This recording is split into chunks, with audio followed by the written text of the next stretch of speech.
আজ বুনিয়াদপুরে বইমেলা উদ্বোধন, সেই জন্য আজ হচ্ছে 6 তারিখে বইমেলাটি উদ্বোধন হয়েছে। তো সকালবেলা এখানে র্যালির মাধ্যমে বইমেলাটা উদ্বোধন করা হবে। তো এখানে সব মন্ত্রীরা এসেছে।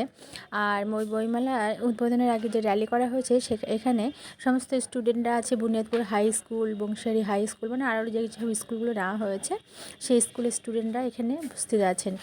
স্যাররা, টিচাররা, মানে সমস্ত টিচাররা আর প্রশাসনিকরা আছে। তো এই যে বইমেলায় আমি রাত্রে চলে এসেছি মেয়েকে নিয়ে, জাস্ট একটুখানি ভিডিও আমি করেছি। কয়েকটা দোকান, চারিদিকে শুধু বইয়ের দোকান সারিভাবে, আর আমার মেয়েকে নিয়ে কয়েকটা মানে পিক তোলা হলো। তারপরে আমরা বাড়ি চলে গেছি। সেরকম খাওয়ার স্টল এখানে নেই, জাস্ট কয়েকটা ছোটো মোটো আছে, একটু ভাজা, জিলিপি, এইটুকুই দোকান, আর কিছু নেই।